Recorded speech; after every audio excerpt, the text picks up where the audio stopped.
I'm going to be talking about social features in casual gaming.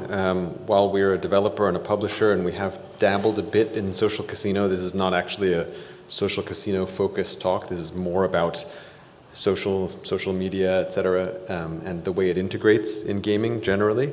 But I have a number of slides maybe I'll go through. Just to give you a quick background on us, Animoca Brands, we're founded in Hong Kong. That's where our headquarters is. We're a developer and publisher. We've been public since 2015, listed in Australia. And we focus on a number of different areas. I think we're well known as a casual game developer. We're moving into other parts, integrating newer technologies like blockchain gaming, more AI into our games. But I think what we're probably best known for is brands, hence the name.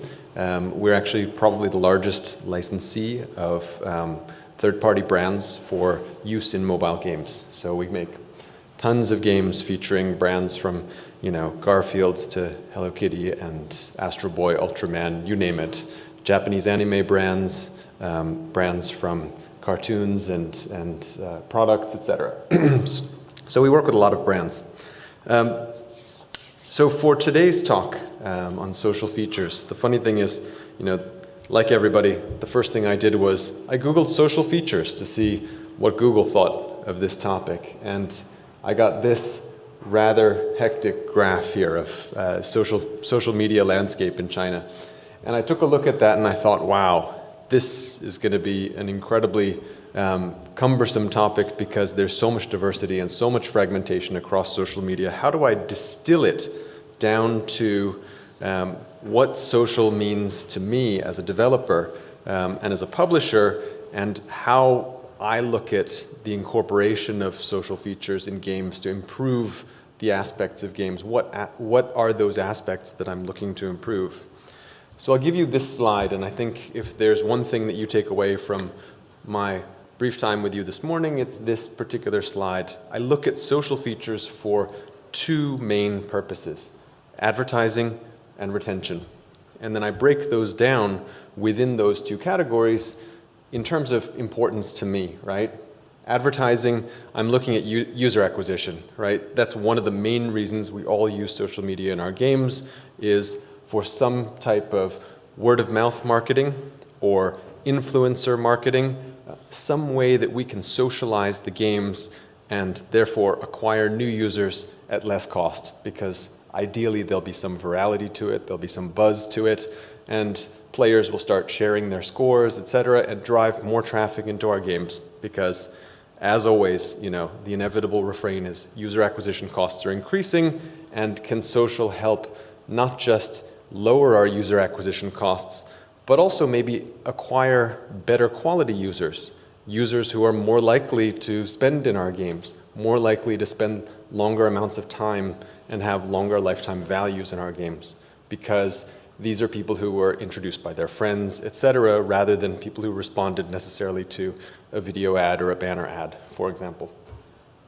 Now, and the last one on advertising is, of course, brand building, because just the fact that there is word of mouth about your game can assist in overall brand recognition for that title, so that's also good. On the retention side, it's basically about engagement and re-engagement. So as you are socializing your game and the game is being discussed on social media amongst various users, you have the chance to make them more engaged because they're participating and socializing the game when they're not specifically playing it. But you also have the chance to re-engage them. So as people participate in social networks, they may feel compelled as part of the group dynamic to get back into the game, right? Maybe they've stopped playing or they're a lapsed player, and they see all the traffic on their social feed that all their friends are playing, and they feel they want to get back into the action. And so re-engagement is also an important component, in my opinion, of the purpose of using social within the game. So what I will do now is go through a couple of examples of games that we've launched in the last few years that use particular types of social hooks. The first one is an app called Crazy Defense Heroes. It's probably our most successful title this year. It comes out of our studio in Finland called TicBits, and it is the sequel to Crazy Kings. And so this is a well-known brand amongst its fans. It's a tower defense strategy game. And basically, in Crazy Defense Heroes, what we've done is we've implemented this idea of clans. And the idea of clans is to form groups of players that compete in clans and form bonds and alliances with each other, and most importantly, can also form sort of commercial relationships with each other. So right within the homepage of the game, the sort of center home of the game, you can see that clans are one of the prominent icons and sort of features of what you can do in the game. It's, you know, you see from the icon of the two characters that that's sort of the social function of the game. And when you join a clan, you can browse and see all the different clans that are available to participate in, and it's essentially creating a sort of team sport environment in the game. And as you join these clans, within the clans, you can then browse the different members, and there's clan chat, so that everybody can, within the game environment, communicate with each other and socialize with each other. Obviously, they can do this outside on Twitter or Reddit or Facebook or wherever they are, but they can do it inside the game as well. And one of the key features here, which you'll see, is chat and request. So they have two options to interact with each other. Chat, straightforward. Request is more about pursuing common aims within the game. So they can request certain items that will assist them in their gameplay. And at the same time, they can also donate items. So this ability to have a free transaction of basically IAPs within the game amongst players is a key part of the social function. So what people do is they go into the game and they essentially ask their friends, you know, maybe they've gotten to a certain level and they've hit a certain block because they can't get past it and they need a piece of equipment or a tool, and they will go out to their social group and request this tool from their friends. By the same token, if they've built up a big stockpile and have extra things, they might put up things to donate. And this reinforces the socialization amongst the participants in the clan, and also builds increases those bonds, right? Because people are starting to build a relationship on the fact that I helped you out, you helped me out, and at the same time encourages them to continue participating because they get closer as a result of those transactions, right? And at the end of the day, you know, somebody donates something to you that you need, you've just made a friend. You start chatting, you chat about your gameplay, etc., and it enhances that sociable sort of cohesion amongst the players. In addition, we have clan chests, which are sort of random rewards that are given to people for their participation in clans, because we want to encourage the participation in clans. So, in summary, they drive engagement, they're marketplaces, right, those clans, and frankly, they can also be, you know, like a sort of a Mean Girls environment. You can't join our clan because our clan's closed and we're limited to 30 members and it's very exclusive, sort of that club feeling. So there are all different social dynamics that come to play in this, but the most important thing is that we're continuing to keep players engaged and re-engaged, because as long as we get that retention, that's going to be the key to our long-term return on investment from users and that long-term spend. Lastly, I think the donation system, as I mentioned earlier, encourages virality, because when people need something and want to put out a request, they will make an effort to socialize that request as well in as many channels as possible. So they're going to be tapping into other clans and message boards and things for the game in order to attract potential donors to give them the tools they need in the game. So you'll see that whether, as I said, whether it's a subreddit or Facebook or Twitter or something, there are various groups that you will find for people who are playing Crazy Defense Heroes who will make those requests and try to engage with other people, not just in the clan environment in the game, but also on social media related to the clan environment. So I think I've covered most of these points, but I think the last one is the most important. Since we introduced clans, daily sessions are up 20%. And this is in a game where we had a relatively steady core group, but what we saw with that core group was much, much more active play as a result of the introduction of clans. And more sessions and more active play means obviously increased revenues for us as people are spending more money. So I think that's, sort of looking at one example in a very male-oriented game with a big audience in Western markets. And now I'll look at another game, but with a slightly different demographic. So Stargirl is a game that we launched back in 2015, and it has been extremely successful, particularly in Asian markets, but around the world. And it is a fashion dress-up game. I'll give you a little bit of the background. So basically you're managing the career of a character, and all of the dress-up items are IAPs that you can either earn or purchase, and then you compete in fashion competitions. And the competition element, I think, similar to the tower defense element in Crazy Defense Heroes, the competition element here is what encourages the socialization, because the players want to compete, the players set up their new looks, and then the competition is based on votes. So you want to garner votes from the audience, and so it encourages you to socialize your look and to try to attract people to vote for you. And the best way to get people to vote for you also is to build some kind of a relationship dynamic with them through social. So what we did is we introduced friend codes. And the friend codes basically are unique, deep links into the game that connect players together. So I can use this friend code either within the game to add people to my friend list, or from outside the game, where I can share friend code with you on Twitter or on Facebook or wherever it is, and that friend code will then link back in-app and connect us within the game to each other. So that way we can bring in as many people as possible from outside the game environment on social and other platforms and bring them into the game, but also have the same functionality connecting them inside the game. Because what we want is we want to, again, increase that audience, and we want to have the most frictionless ability to connect our players together and to allow them to bring their friends in.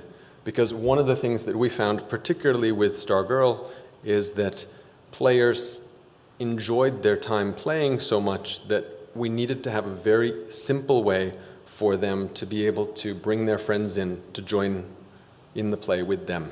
And as I said earlier, one of the key sort of missions in the game itself is this voting mechanism. And so you may be playing in the game and creating looks and spending a lot of time in the game. Your friends are not, but the fact that they will vote for you aids your progress in the game, so you can ask all your friends to come in and vote for you and just sort of stop by. And then those people who are basically new potential customers for us, because that viral marketing through the promotion of wanting to solicit votes has been very effective. So if you look, here's an example of, you can go on the web and there are endless message boards of people who are playing Stargirl and basically soliciting votes and soliciting support from friends. And I think that it's one of the dynamics of the demographic that's in the game. It tends to be a sort of 18 to 35-year-old female demographic. They are very sociable in the way in which they play the game to begin with. They chat a lot, they share a lot, and so I think that the friend code taps into this pre-existing dynamic very well, because it gives them another tool in which to be social amongst each other. And you can see on other platforms, regardless of language barrier, etc., people are not just asking for stuff. So for example, in Crazy Defense Heroes, amongst the very male player environment, a lot of the dynamic was transactional. right? It's about donating a resource, receiving a resource, thanking somebody for getting something so that you can progress. Whereas if you look at the message boards on a more female-oriented game, and I'm trying not to draw too many generalizations, but there's a lot of support here that is non-transactional, where players are socializing amongst each other, just saying, hey, help me out, or great job, or your outfit looks great, and they're just being complimentary of each other. Again, it's a different way, it's a different sort of less goal-oriented version of socialization, but it keeps them engaged and re-engaged. And at the end of the day, that's what we as developers want, is we want that level of engagement to increase. So in conclusion, I think, these are two examples between the friend codes and the clans where we've approached male and female audiences, but essentially with the same goals in mind. We want to increase their amount of participation in the game. We want to keep them engaged over the long term and stay with us for as long as possible. And part of the way of doing that is to tap into their established friend networks through social media. And so what we've wanted to do is give them the tools to allow them to do that in the most frictionless way possible.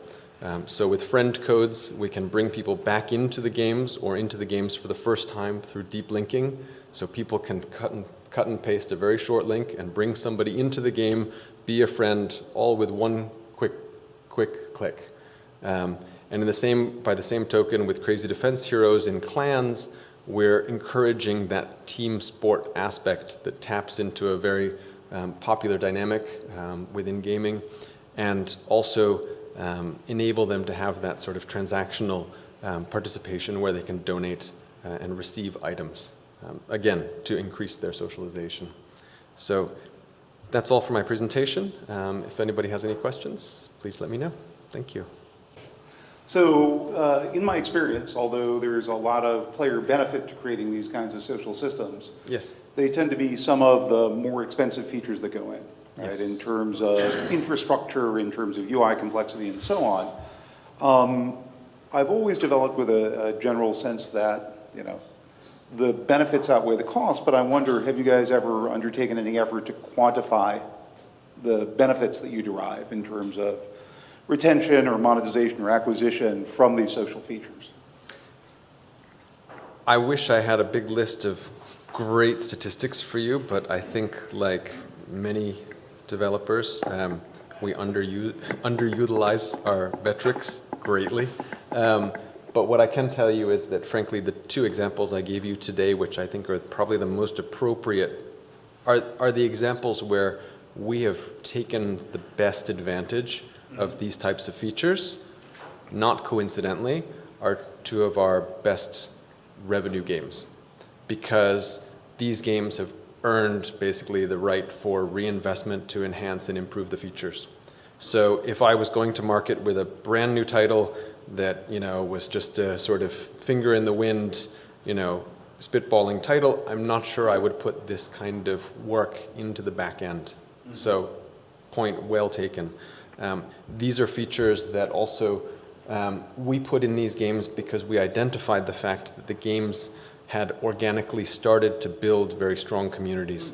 So these are games that had initial traction, and we saw that the players were developing their own communities, and we said, hey, we need to come up with ways to encourage that and to make it easier for what's already growing to grow faster. Mm-hmm. So we jumped into the trend because it was a safer bet, because it had already started without us organically.